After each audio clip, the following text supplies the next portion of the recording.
हुजूर अपनी बेटियों को पालते, हुजूर अपनी बेटियों को अपने हाथ से खाना खिलाते।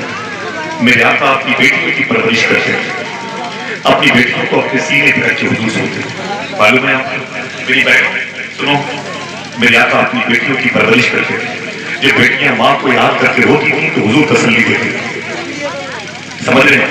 मेरे आका फरमाते हैं कि मैं अपने बच्चों के घर गया ना, अपने बच्चों के घर गया तो मैंने क्या देखा, मेरी ज़ैनब, मेरी रुक़ैया, उम्मे कुलसूम, मेरी फातिमा मुझसे लिपट गई, बोले अबू अबू कहते रोने लगी। मैंने कहा ना मेरी बेटी रोती क्यों है? हुजूर की सारी बेटियां हुजूर से लिपट गई। मैंने कहा मेरी बेटी रोती क्यों हो? सुबह सारी बड़ी बात। मैंने कहा रोती क्यों हो? तो हुजूर की बेटियां कहती अबू आप जख्मी होके आते हैं, आपका जिस्म खून से लथपथ होता है, आप लोग पत्थर की बारिश करते हैं, गालियां देते हैं, आप घर में आते हैं तो जख्मी होते हैं, आपके पैरों में खून के ये मोजे खून से भरे होते हैं, आप आते हैं तो हमारे खाने पीने का इंतजाम करते हैं। लेकिन अबू हम बहनों ने सोचा कि कितनी उम्रें हैं, छोटी छोटी उम्र की बहनें, हुजूर फरमाते क्या होगा? कहा हम सब बहनों ने सोचा आज अबू आए ना तो अबू को खाना पकाने से पहले अबू के लिए क्यों ना हम खाना पका के तैयार करें। कभी खाना नहीं बनाया था हुजूर की बेटियों ने। फरमाते हमारी फिर क्या हुआ मेरी बेटियों? तो सब बहनों ने कहा अबू आज हमने तैयार किया खाना, किसी ने लकड़ियां जलाई, आग रोशन की, चूल्हे को साफ किया, पतीले तैयार की, चावल धुला वगैरह वगैरह, और सब ने मिल करके, सारी बहनों ने मिल करके फरमाया कि हमने खाना तैयार करना शुरू कर दिया। और ऐसे बैठे चूल्हे के पास जैसे माँ खदीजा बैठा करती, जैसे मेरी माँ बैठा वैसे बैठे। हुजूर फरमाते रोटी की बात क्या है? तो बच्चियां कहती अबू आज बहुत खुश थी कि मेरे आका थके हुए आएंगे, जख्मी आएंगे तो उनको खाना पकाने से आज मोहलत मिल जाएगी, हम लोग अपने हाथों से अपने अबू को खाना खिलाएंगे। मेरे आका फरमाते फिर? तो हुजूर की बेटी ने चीख पड़ी, कहा कि आका जैसे खाना तैयार हो रहा था ना वैसे मोहल्ले के कुछ टपोरी ओबाश किस्म के लोग आ गए जिनके बाप आपको गालियां देते हैं। ये हकम का बेटा आ गया, अबू लहब के दोनों बेटे आ गए। कहा फिर? क्या दरवाजे पर लात मारी, अंदर आ गए और गालियां देते हुए घर के अंदर आ गए। कहाँ गया तेरा बाप मोहम्मद? कहाँ गया तेरा बाप मोहम्मद? हुजूर फरमाते ना रो मत। फिर क्या हुआ? तो बच्चियां कहती हम सहन गए और लिपट गए चारों बहनें एक दूसरे से। बोले कहाँ गया तेरा बाप? मैंने कहा छोड़ो बात न करो। वो आगे आए ना तो चूल्हा जल रहा था, पतीली में खाना पक रहा था, खाना करीब करीब पक चुका था।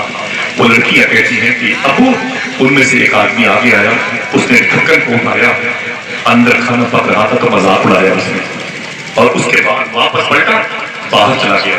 एक नाली, ये करम शाह कदरी ने अपनी किताब में लिखा, एक नाली थी, नाली से उसने कीचड़ उठाया, कीचड़ यूं उठाया, उठा करके अंदर आया और हुजूर फरमाते फिर? तो बच्चियां कहती है पतीली के ढक्कन को खोला, उसने उस कीचड़ को उठा कर गाली देते बोले इसे खा लेना और खिला देना अपने बाप मोहम्मद को।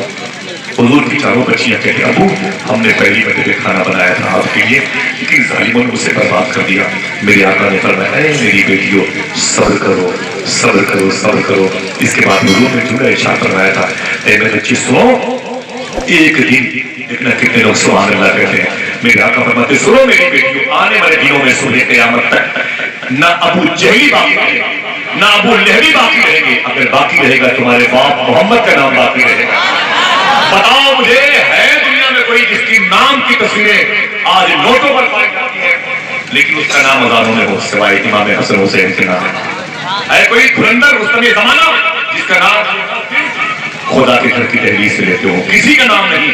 अगर नाम लिया जाएगा तो आखिरी सांस तक की जिंदगी इस दुनिया की हुजूर का नाम लिया जाएगा। हाथ उठा के बोले सुभान अल्लाह। बड़ी बात है कि फांसी के फंदे पर आने से पहले काफी मुरादाबादी ने क्या कहा था? अंग्रेज ने कहा काफी तुझे फांसी होने वाली है, बोल क्या चाहता है? तो काफी मुरादाबादी ने कहा था कोई है जो सुभान अल्लाह कह दे। बोले तुम मुझसे पूछते हो क्या चाहते हो, मैं बता दूं मैं हुजूर से मिलना चाहता हूं। आप फांसी के फंदे पर चल तुझे हुजूर मिलेंगे। आए फांसी के फंदे पर, यूं फांसी के फंदे, कहा तेरी आखिरी ख्वाहिश का ये बता, वो तो हुजूर मिलेंगे तुझे। तो मालूम है क्या कहा अल्लामा काफी मुरादाबादी ने? बोले ऐ जज सुन, मैं इस फांसी के फंदे को चूम करके हुजूर की नात पढ़ना चाहता हूं। हुजूर की ना ऊंची, हुजूर की नात पढ़ना चाहता हूं। बुखार आ जाए तो नमाज नहीं पढ़ते, वो फांसी के फंदे पर हुजूर की नाम, हुजूर पर दुरूद, बोले ठीक है चल, आगे आए अल्लामा का टेबल पर खड़े हो गए, फांसी के फंदे को चुमा और उसको अपने हाथों में लिया और आपने अंग्रेजों से कहा, ओ अंग्रेज के कुत्तों सुनो, कोई गुल बाकी रहेगा ना चमन, कोई गुल बाकी रहेगा ना चमन रह जाएगा, बस रसूलुल्लाह का दीन हसन रह जाएगा, बस रसूलुल्लाह का दीन हसन रह जाएगा। अतलसो गम ख्वाब की पोशाक पर नाजा न हो, इस तने बेजान पर खाकी कफन रह जाएगा। जिनसे बोलो अजानों में किसका नाम पुकारा जाता है? कहते क्यों नहीं कि हुसैन के नाना का, कहते क्यों नहीं कि ज़ैनब और रुक़ैया उम्मे कुलसूम और फातिमा के अबू का नाम पुकारा जाता है? जब तक ये जिंदगी की नब्ज़ चलती रहेगी, हुजूर के नाम के सिक्के चलते रहेंगे। न ये वजीर आजम बाकी रहेंगे, न सीएम बाकी रहेगा, न इसराइली वजीर आजम बाकी रहेगा। अगर बाकी रहेगा तो ये और हमारी नस्लें कहती रहेंगी, कोई गुल बाकी रहेगा ना चमन रह जाएगा, बस रसूलुल्लाह का दीने हसन रह जाएगा। इंशाअल्लाह तुम भी शादो आबाद रहोगे, तुम्हारी नस्लें शादो आबाद रहेंगी अगर तुम्हारे कस्बे में, तुम्हारी जमीन ऐसे उलमा की क़यादत में हुजूर की बातें सुनने वाले इस कदर इन्हिमाक के साथ, खुशूल खुजू के साथ मिलते रहेंगे।